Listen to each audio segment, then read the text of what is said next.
Hello everyone, welcome. My name is Phoenix, and this is the Consumer's Guide to Filmmaking. Squid Game, 2021, Hwang Dong-hyuk. I believe that's how you say his name. Correct me if I'm wrong. This show tells the story of a man named Ji-hoon. Deep in debt with both the bank and the mob, he is desperate to pay off what he owes. Meeting a strange businessman at the train station and playing a game with him, he is invited to take part in a competition.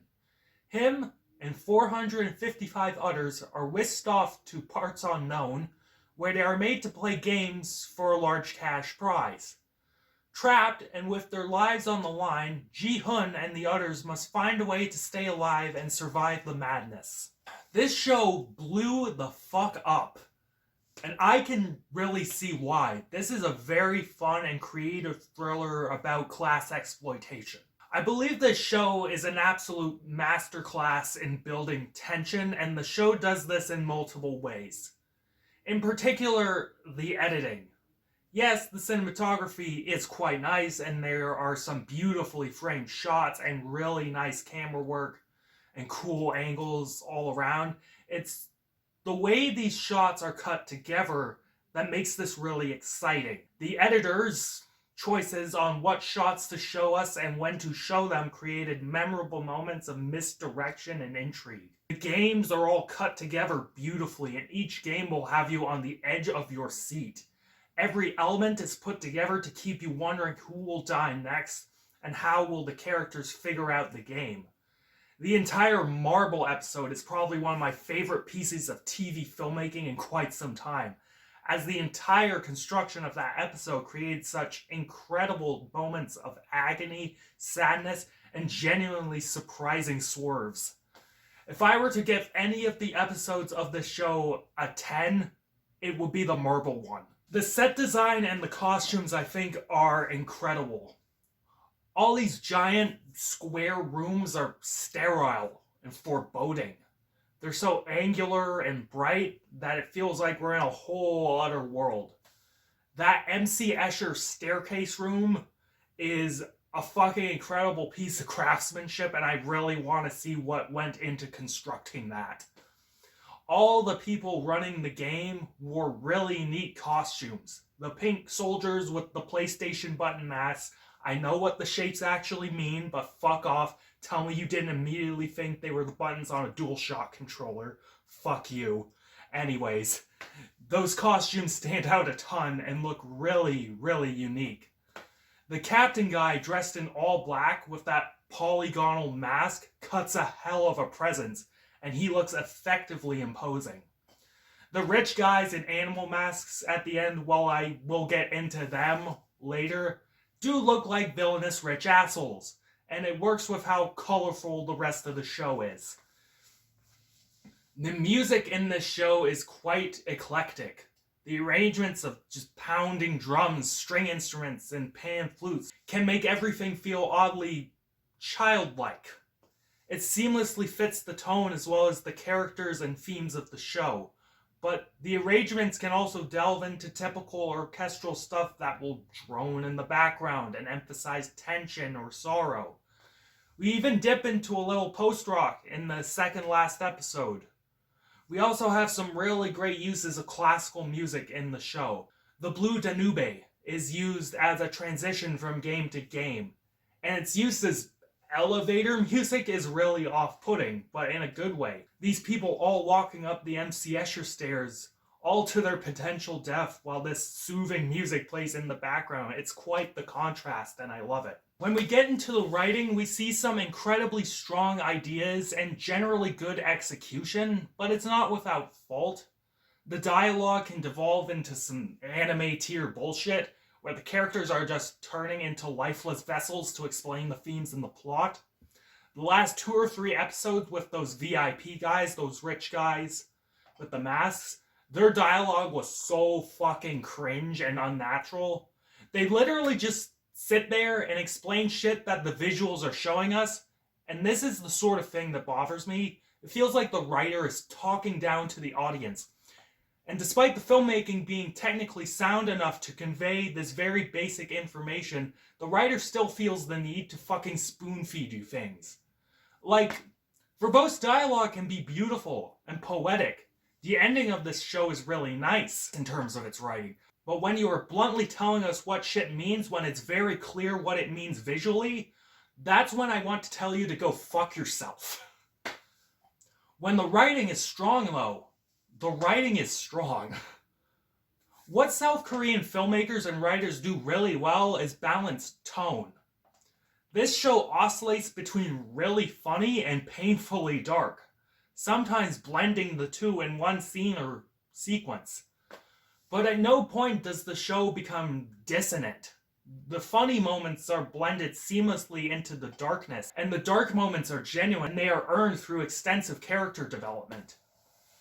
Thematically, the show is not that dense. It's a giant rich people treat poor people badly, money evil sort of thing. Seen that before. However, when they build and resolve these character arcs, that's when the show is at its best. All of the characters that get major amounts of screen time have dynamic backstories, and their motivations and personalities are really interesting. They shift all throughout the game, and by the end, our main character, Ji-hun, is unrecognizable. Even smaller characters get fleshed out, and their deaths had impact, and they affected the bigger characters. That's great. That's great stuff. The ending, I think, is really nice, and it really drives home those anti-greed themes. What we see throughout the show is this cash prize warping people's minds. Everyone is fueled by the need for this large sum of money. The debt accumulated by these people is through their own shitty actions or just bad circumstances. But they will kill each other for life-changing cash, and by the end, it is full-on Hobbes state of nature, as everyone is just out for themselves. The marble game and the glass bridge saw relationships forged through these twisted games completely disintegrate. Sung-woo fucking over Ali, Ji-hun exploiting the old man's fading memory, and the crazy lady just suiciding herself to take out the mobster on the bridge really showed how nothing is off limits and the stakes are just so high that everyone is capable of just dying. The games destroy a friendship between Ji-hun and Sung-woo, leading them to a bloody brawl for the prize. But at the end, Ji-hun realizes none of this is worth it and tries to initiate a vote to end the competition. However, Sung-woo, discarding his greed and realizing that Ji-hun can help both their kin, offs himself. The final moments see Ji-hun paying his debts and doing right by Sung-woo and others, but he refuses to touch a dime more. But he is invited to the penthouse of the man behind the Squid Game, the old man. This old man set up the game and disguised himself as a player because he was bored. He had all the money in the world and he found life meaningless. The wealth he accumulated only made him cynical and jaded. A man with no money and a man with all the money, according to him, will both be unhappy. All he wanted to do was relive his childhood, playing games with his friends, not a care in the world. He refuses to watch the final 16 people play because he didn't need to.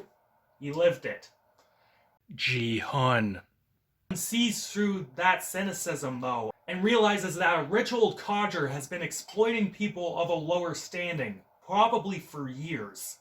Instead of going to see his kid, he enters himself back into the game, now with a righteous mission of taking them down. With the knowledge that Season 2 is going to be a thing, this cliffhanger seems like less of a nutshot. The performances in this show are quite fun. Lee Jung-jae is excellent as Ji-hun. He plays the bumbling buffoon at first, and he really makes you detest him, but as time goes on, he sells the incredible amount of sadness that is in him, and that character's journey was brought to life beautifully by him. Park Hae-seo was excellent as Sung-woo, and he was the perfect foil for Ji-hun. Their confrontation during the second to last episode, I believe, was absolutely amazing in terms of performance. The rest of the characters are all excellently performed, but a special shout out has to go to Kimjoo Young. Her character was this really loud, obnoxious, crazy bitch, and she just captivated you every time she was on screen. She was able to play off everyone really well, especially that gangster guy. That relationship, despite being a small part of the show, was brilliantly performed. Overall, it makes me happy that South Korean cinema is reaching a wider audience thanks to a film like Parasite and a streaming service like Netflix picking this show up and turning it into an absolute phenomenon. While big platforms like Netflix do attract more lower common denominator viewers, just call me a bougie prick and a giant gatekeeping asshole all you want, it's the fucking truth. More people being exposed to creative filmmaking like this is a good thing in the grand scheme of things. While I may not want to listen to these people regale me with their asinine interpretations of an actual decent piece of filmmaking, this show may be a gateway for them. Broaden your horizons and try new things, and your taste will expand and become more refined. Good job. Good job. I hope you do well. Squid Game might not be the best thing to come out of South Korea, but Squid Game is indeed a slap. Director Hwang Dong-hyuk put an immense amount of care into the crafting of this show, and I'm glad he finally got this show made. Technically superb, and despite some elements that are lacking in the writing, this set of scripts contains a strong story with incredibly interesting characters. If you haven't checked out what the hype is all about, give this a go, as I think it will live up to the hype. And I'm feeling a 7.5 to an 8 out of 10 on this one. It's closer to an 8 than 7.5 because the filmmaking was just damn tight and the payoff of it all was pretty interesting. Catch you later, guys.